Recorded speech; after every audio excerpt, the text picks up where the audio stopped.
1990 کی دہائی میں جب کراچی لسانی سیاسی اور فرقہ وارانہ تشدد کے بدترین دور سے گزر رہا تھا، تب پولیس اور قانون نافذ کرنے والے اداروں کے کئی افسران کے نزدیک دہشت گردی کی علامت بن جانے والے اجمل پہاڑی کا اصل نام محمد اجمل صدیقی ہے۔ وہ 20 اگست 1970 کو ناظم آباد نمبر 4 میں پیدا ہوئے اور اپنے والدین منظور حسین اور سعید النساء کے 6 بیٹوں میں سب سے چھوٹے ہیں۔ وہ مکان number 11 sector A7 Orangi town number 1 اور بعد ازاں R42 بلاک کے نارتھ ناظم آباد کے رہائشی رہے۔ میٹرک تک تعلیم کے بعد انہوں نے پارکنگ کے ٹھیکیدار کا پیشہ اختیار کر لیا۔ اجمل پہاڑی شادی شدہ اور 3 بیٹیوں کے والد ہیں۔ خود ان کے 5 میں سے 2 بھائی پولیس اہلکار ہیں، جن میں سے ایک ٹریفک پولیس میں ہیڈ کانسٹیبل اور دوسرے عزیز آباد پولیس میں کانسٹیبل تھے۔ 1983 میں اجمل پہاڑی کا خاندان اورنگی ٹاؤن منتقل ہو گیا۔ اس کے بعد 1988 میں انہوں نے گورنمنٹ سیکنڈری اسکول وسطانیہ ناظم آباد نمبر 7 سے میٹرک کیا اور 1996 میں ان کی شادی فوزیہ سے ہو گئی۔ 1986 میں الطاف حسین کی MQM کے ایریا انچارج ماسٹر اسد کی ترغیب پر اجمل پہاڑی یونٹ 130 اورنگی ٹاؤن میں بطور کارکن شامل ہوئے۔ اسی برس بنارس علی گڑھ کالونی میں مہاجر آبادی پر پشتون و نسل جرائم پیشہ عناصر کے حملے کے رد عمل میں اجمل پہاڑی پر زبردستی ہڑتال کروانے اور جلاؤ گھراؤ کی کارروائیوں میں شریک رہنے کے الزامات ہیں۔ 1989 میں غیر قانونی اسلحہ رکھنے کے الزام میں انہیں ناظم آباد کے علاقے سے گرفتار کر لیا گیا تو وہ 1 برس کے لیے جیل چلے گئے۔ 1992 تک ان پر جلاؤ گھراؤ کی کئی دیگر کارروائیوں میں ملوث ہونے کا الزام ہے اور اس دوران 50 سے 20 گاڑیاں بھی نظر آتش کی۔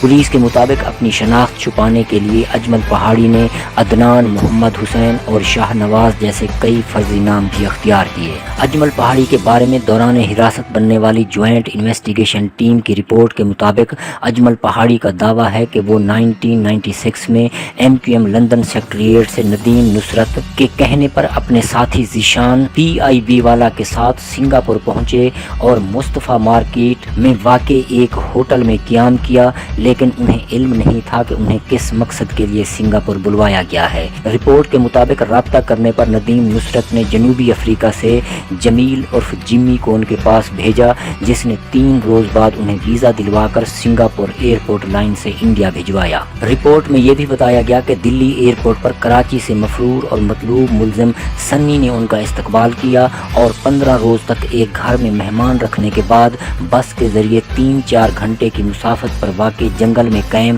ایک تربیتی مرکز پہنچا دیا۔ اجمل پہاڑی کے دعوے کے مطابق ٹریننگ کیمپ میں پہلے ہی MQM کے ساتھی نورا شاہ فیصل کالونی والا، ظفر ٹینشن بفر زون والا، راجو نارتھ ناظم آباد والا اور شاکر چھوٹا اورنگی ٹاؤن والا موجود تھے، جہاں انڈین آرمی سے تعلق رکھنے والے 5 تربیت کاروں راج، سورج، روی، سلیم اور ایک جس کا نام یاد نہیں نے انہیں 1 ماہ تک مختلف ہتھیاروں کے استعمال کی تربیت دی۔ فروری 1997 میں سنی نے غیر قانونی طور پر سرحد عبور کرنے کے لیے ایک گائیڈ مہیا کیا، جس کی رہنمائی میں وہ دلی سے انڈین پنجاب پہنچے، پھر رات 9 بجے سرحد عبور کر کے شکر گڑھ میں داخل ہوئے۔ انڈین گائیڈ انہیں پک اپ کے ذریعے لاہور پہنچا کر خود واپس چلا گیا اور اجمل پہاڑی ذیشان کے ساتھ ریل کے ذریعے کراچی واپس پہنچ گئے، جہاں راجو کے علاوہ انڈیا میں ساتھ تربیت حاصل کرنے والے باقی سب ساتھیوں سے ان کی کئی بار ملاقاتیں ہوتی رہیں۔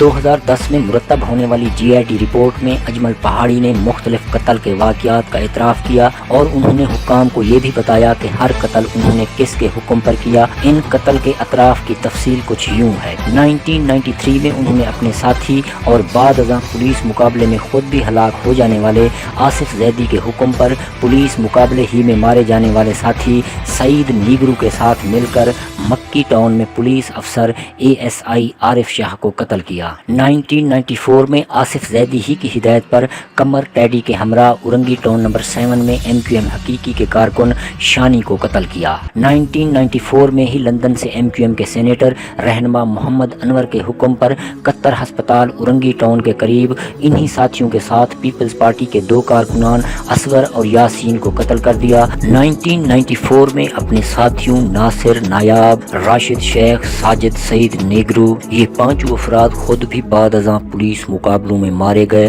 اور انہی کے ہمراہ پاک کالونی میں MQM حقیقی کے سیکٹر آفس پر حملہ کر کے حقیقی کے 14 ارکان کو قتل کیا۔ 1995 میں آصف زیدی کے حکم پر دلاور اور سعید نیگرو کے ساتھ پاک کالونی میں حقیقی کے کارکن جمال کو قتل کیا گیا، لیکن جمال کی ہلاکت دلاور کی گولی سے ہوئی۔ 1995 میں پولیس مقابلے میں اپنے ساتھی فاروق دادا کی ہلاکت کے بعد اپنے ساتھیوں صدیق بچا، آصف زیدی، سعید نیگرو، معین اور دلاور کے ساتھ مل کر اورنگی ٹاؤن نمبر 1 سے نیشنل کوچ اغوا کر کے اللہ والا کالج کے قریب لے گئے۔ اس مسافر کوچ میں 20 سے 25 لوگ سوار تھے، ان میں سے 12 پنجابی مسافروں کو دوسروں سے علیحدہ کر کے قتل کر دیا گیا۔ 1995 میں آصف زیدی کے حکم پر ساتھیوں دلاور اور جاوید کے ہمراہ اورنگی ٹاؤن نمبر 13 میں ایک نامعلوم بنگالی لڑکے کو پولیس کا مخبر ہونے کے شبے میں قتل کر دیا۔ 1995 میں قمر ٹیڈی، دلاور اور سعید نیگرو کے ہمراہ اورنگی ٹاؤن نمبر 1 پیپلز پارٹی کے رہنما اقبال ماما کو قتل کیا۔ 1995 میں احتشام منا اور قمر ٹیڈی کے ہمراہ اورنگی ٹاؤن D1 ایریا میں حقیقی کے کارکن عابد کو قتل کیا۔ احتشام کو بعد میں وسیم بوس نے قتل کر دیا، جبکہ منا پولیس مقابلے میں مارا گیا۔ 1995 میں سعید گنجا کے ہمراہ اورنگی ٹاؤن نمبر 1 میں پولیس کے ایک مقابلے سے اچانک سامنا ہو جانے پر حملہ کر کے 2 اہلکاروں کانسٹیبلز کو قتل اور ASI کو زخمی کر دیا۔ 1996 میں احتشام اور صدیق ماما کے ساتھ اورنگی ٹاؤن کے قطر ہسپتال کے قریب نجمی پان والا کو مخبری کے شبے میں قتل کیا۔ 1996 میں راشد شیخ، ناصر نایاب اور ساجد کے ساتھ سندھ سیکٹریٹ بلڈنگ پر 8 راکٹ فائر کیے۔ 1996 میں ندیم نصرت کی ہدایت پر احتشام اور کاشف کے ساتھ اورنگی ٹاؤن میں مسلم لیگی رہنما ظہیر اکرم ندیم کو قتل کیا۔ 1997 میں ہی ندیم نصرت کے حکم پر احتشام کلیم اور فیصل لمبا کے ساتھ نارتھ ناظم آباد میں پولیس افسر DSP شمیم کو قتل کیا۔ اجمل پہاڑی کے ہاتھوں DSP شمیم کے قتل کی تصدیق سعود احمد مرزا نے بھی کی، جو 1997 میں کراچی کے سب سے حساس اور تب الطاف حسین کی MQM کا گڑھ اور جائے پیدائش سمجھے جانے والے ضلع وسطی میں بطور SSP پولیس کی قیادت کر رہے تھے۔ وہ بتاتے ہیں کہ اجمل پہاڑی جیسے کہ کیا بات کریں، DSP شمیم کو بھی اسی گروہ نے مارا تھا، وہ میرے ہی DSP تھے، انہیں تو ان کے گھر میں کود کر جوان بیٹے کے سامنے قتل کر دیا گیا۔ DSP شمیم کا گناہ یہ تھا کہ نواز شریف حکومت MQM کی حمایت چاہتی تھی اور اس کے لیے MQM کی شرط تھی کہ کارکنان پر درج تمام مقدمے واپس لیے جائیں، مگر اس وقت کی پولیس اور انتظامیہ کی قیادت میں بعض افسران نے تجویز دی کہ جن مقدمات میں پولیس قانون نافذ کرنے والے اداروں کے یا دیگر سرکاری اہلکار قتل کیے گئے ہیں وہ واپس نہ لیے جائیں۔ سعود مرزا کے مطابق اس تجویز کے تحت ہی DSP شمیم ایسے ہی مقدمات کی فہرست بنا رہے تھے جن میں پولیس یا سرکاری اداروں کے اہلکاروں کو قتل کیا گیا، مگر حالت یہ تھی کہ ابھی ایسے فیصلے ہوتے بھی نہیں تھے کہ دہشت گردوں کے پورے نیٹ ورک تک ساری تفصیل پہنچ جاتی تھی، اور یہی DSP شمیم کا قصور بن گیا۔ رہائی کے تقریباً 2 ماہ بعد محمد انور نے لندن سے فون کر کے اجمل پہاڑی کو دبئی بلوایا۔ فندق ہوٹل میں ہونے والی اس ملاقات میں محمد انور نے مخالفین کا صفایا کرنے کے لیے کراچی میں مختلف ٹیمز بنانے کی ہدایات اور ممکنہ اہداف کی ایک فہرست بھی دی۔ اجمل پہاڑی نے GIT کو بتایا کہ محمد انور کی ہدایت کے مطابق کراچی واپسی پر کئی ٹیمز بنائی گئیں، جس کے تحت بلدیہ میں رحمان، انور، نسیم اور علی عرف غنی، اورنگی ٹاؤن میں کلیم، زبیر، ارشد، کاشف ڈیوڈ، راشد، محمد علی اور فجی، جبکہ پاک کالونی میں دلاور، انور، فرحان اور رضوان، لیاقت آباد میں مانی، شانی، عبید، کیٹو، وسیم بوس، علی عرف غنی، ساجد، ڈاکٹر رشید، عاصم اور عابد لائنز ایریا میں علی گنجا، عارف، ببلو، ظفر اور ساجد،